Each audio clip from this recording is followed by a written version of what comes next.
this video, I'm going to be talking about how you can use real life survival skills in order to kind of scheme the system in your role playing game. And it can be fantasy, it can be post apocalyptic, whatever setting you're in. But obviously, as fantasy is what I'm going to focus on. So, I have always enjoyed camping as a child and as an adult. I think it's just fantastic. So, obviously, I really enjoy the campsite scene in a role playing game. Take an OSR, D&D type game. I always like trying to find a good place to camp. Is it dry? Does it protect you from the elements? Can someone see maybe a fire? Does it have certain defenses and things like that? And then who is going to make food? What are we going to have? Who's going to take watch? All those things just really kind of solidify the fantasy world in kind of the real world for me because of my love of camping. And that's where the SAS Survival Handbook and books like that can help you kind of maximize that enjoyment of the game. And it's also going to be using the DM's desire for player participation. So, what do I mean by that? Well, every DM wants their players to kind of come up with something and to be alive in the game. And while you need to have a very even, like very light hand with this, because you don't want to come off as extremely knowledgeable, all of a sudden your character is creating all this stuff, you want to have a very measured approach to this. And so, if you have obviously a ranger or you have some sort of wilderness skill, you could probably ramp it up a little bit more.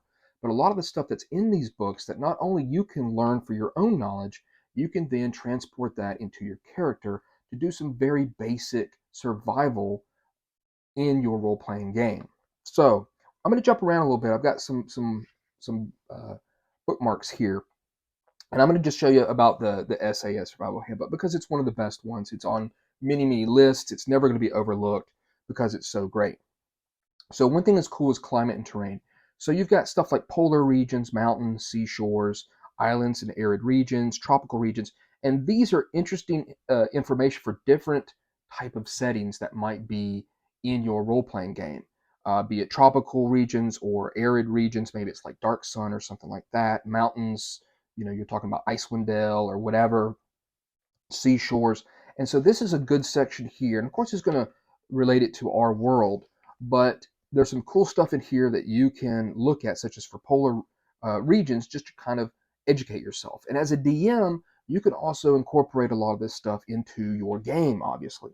Now, I don't know if anyone's ever done a video about this stuff, but if there is, I'd love to see it because while I'm not the most expert on bushcraft and survival skills, these books are very cool, and I thought it would be a neat idea to kind of mingle those into a video. So snow and ice fields, avalanches. So all this stuff could be used to just give you a little bit more information about maybe what you should do with your character should they find themselves in these climates. So obviously one of the big things is going to be food. And this has got a lot of great information. Now you won't need some of the stuff about energy and carbohydrates and stuff like that, but maybe gathering plants. You could tell your DM, hey, I want to look for these fruits and nuts, roots and tubers, things like that. I've always enjoyed the word tuber for some reason. And then, of course, like identifying plants, animals for food, feeding signs, especially if you want to go hunting. And as a DM, you could always kind of describe some of or even draw out some of the tracks that some of the animals have that they are tracking to hunt, such as like wild sheep, goats, or deer. And so just being able to incorporate that, I think, is going to get your players, just a little bit more ingrained in what's going on in the world. Now, granted, you could really bog this down, and that won't be for every group and all players and DMs, but there's a lot of interesting stuff there. Even with insects, snails and worms. Maybe you're underneath, you're doing some sort of caving, you're in a cave, you can look for snails, look for slugs, worms, learn about them, and then just ask the DM, say, well, do I see any snails or worms? Okay, what we're going to do with them? Well, I'd like to know if maybe I could try to eat them or cook them, whatever you can do. Just don't think about your backpack and what's in there, and I've got trail rations, and that's it. But try to actually look at the surrounding environment and make it so that you're not so held down by how many days food you have. And it's going to make, I think, the game feel more alive and more real, especially if you can learn about edible plants. And of course, some of these are not going to really jive probably with the setting that you might be playing in. But if you ask about it, the DM's going to be like, well, they're asking about it. Maybe I'll help them out here. And yes, maybe you can look for some edible plants. Do you know any? It allows you to make a roll, maybe. Maybe they'll say, you know what, I'll let them get a roll if they roll high or whatever. Maybe they know some edible plants and they can look for them. So you're kind of chipping away at the mixture of the DM's their desire for participation, maybe giving you a role, maybe giving you a bonus, and letting you overcome these things that might happen.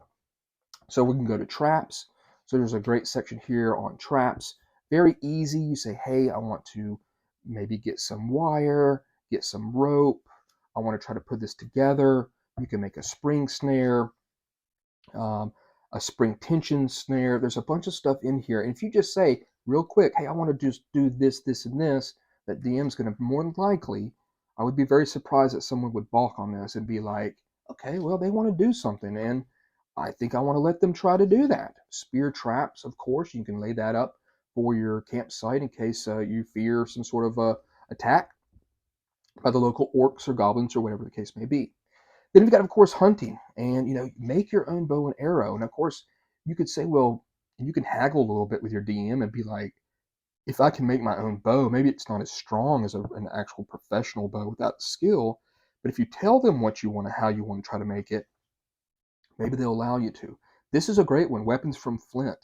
You're in some caves or some rocky terrain.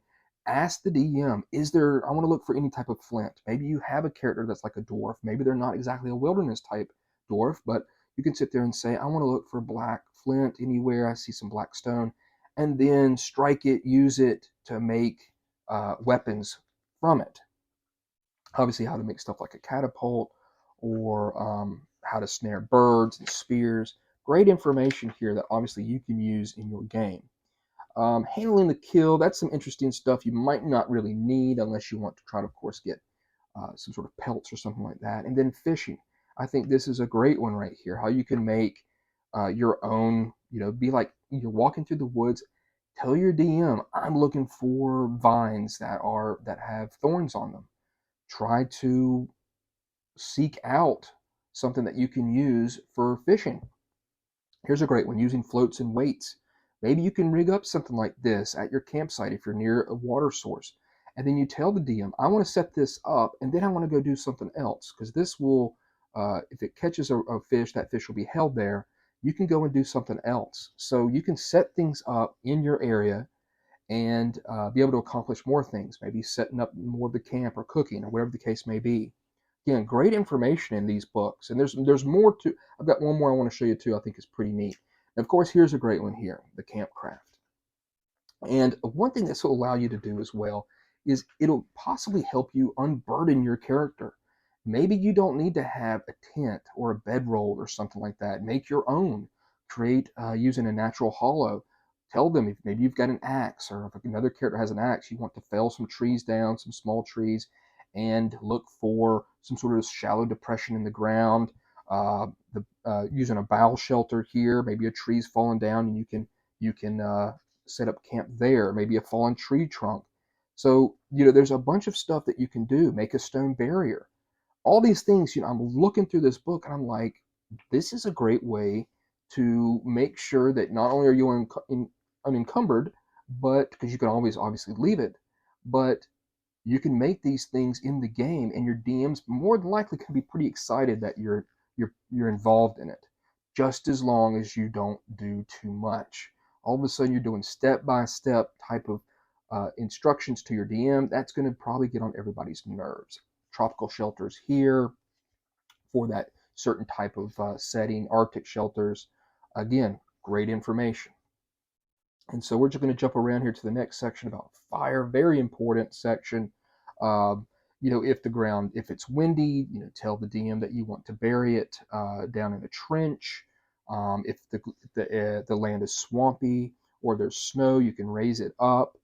If they say it's difficult for you to start a fire, well, then tell them this is what I'm going to do. I'm going to dig a trench. If it's wet, I'm going to make this temple fire on a raised platform. Very cool stuff here. Um, let's see what else we can find. There's so much in this book. I had to just kind of look through it. And there, will, of course, will be stuff in these books that won't really work for you. Using a good reflector if it's real cold. And see, I really like the elements in role-playing games and throwing those on my players so that they know that this land is difficult to traverse and you're cold. I love this one here, the trench fire. The Yukon stove is very cool. And especially if you like this stuff and you're playing kind of a ranger character, this should be stuff that you're going to talk about, not just making a roll, but oh, I'm going to make a roll and we found it and done. Now, if that's your type of game, then that's fine. But if you do have that kind of big campaign where you're really into your characters, maybe it's a sandbox, this stuff can really add to the game, I believe. Roasting stuff, using if you've got some steam, you can use bamboo to do some steam stuff. Let's see, there's some great stuff here. This is one thing I really like is drying and smoke drying. Why do you have to just maybe kill some game and then you just say, okay, we've got it and this is how many days it lasts? Well, tell your DM, I would like to set up this and I would like to try to look for leaves and I want to try to elevate it and make a smoke teepee. And even if they say, oh, your character might not know that, maybe you can do something kind of similar to it. Or another character that has a wilderness skill could try to make that, dry some of that food out, and maybe it'll last you another day or two. Again, the DM is going to want you to participate in the game, and this is a great way to do that. Same thing with like furnishing the camp. If you want to make beds, you don't need to have uh, a bedroll with you.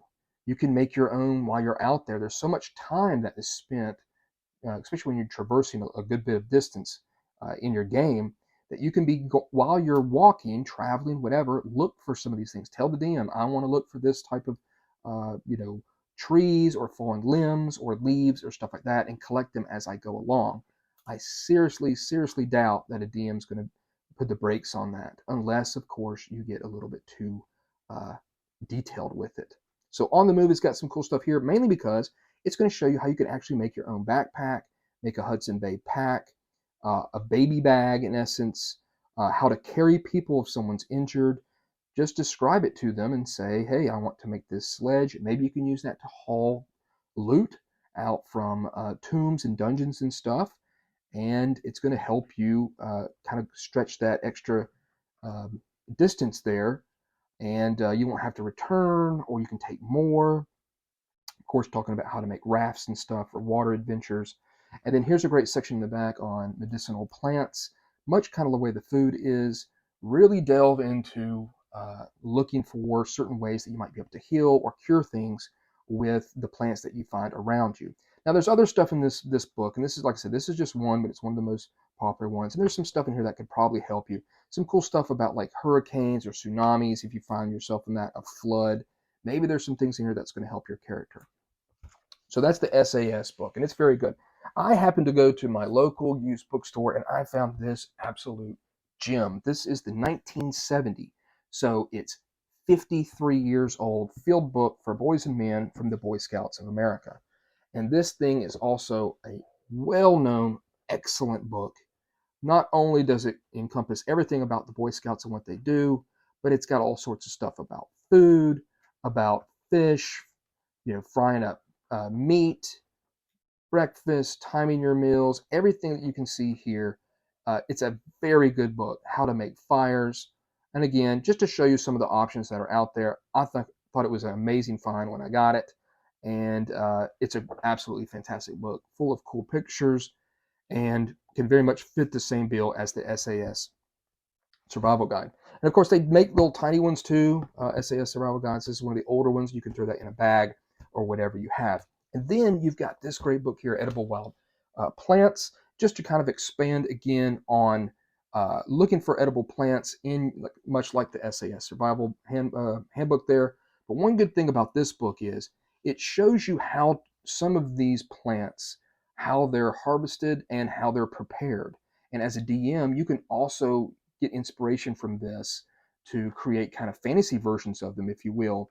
But some of these plants need to be prepared differently than other ones. Some of them need to be boiled, some of them need to be dried out, some of them need to be um, kind of rubbed and broken down.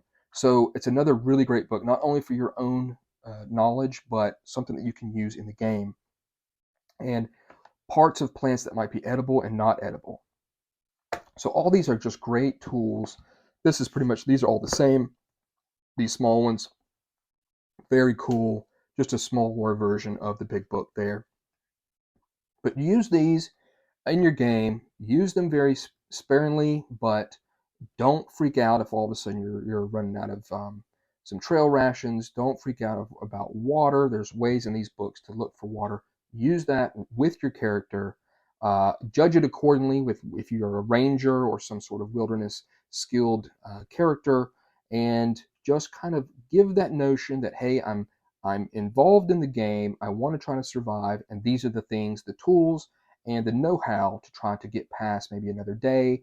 Hopefully you'll get to another town where you can resupply or whatever the case may be. So you don't necessarily have to take a tent with you. You don't always have to just take what is available in your backpack for loot. Don't always be afraid about losing, that we're out of water, whatever the case may be.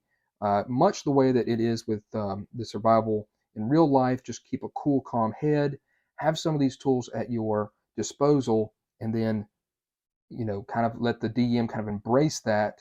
And I think you're going to get some positive results from them, because I think all DMs, they just want, I know I do, is for that player interaction and that they're involved in the game. So there it is. I don't know how much this has been helpful to you, but maybe someone is watching this and are saying, hey, that's not a bad idea. If you think this is a cool idea, or if you've got anything to add to it, please comment. I'd love to hear what you think about it. Is this something that's useful to you? Is it not? Maybe your players are, you're running from just scene to scene, and the campsite isn't a big thing in your game. That's all well and good, but should you be able to have that big kind of campaign sandbox adventure, you can really, go far and have the resources you need to survive. So there it is. I hope you've enjoyed this video. Thanks.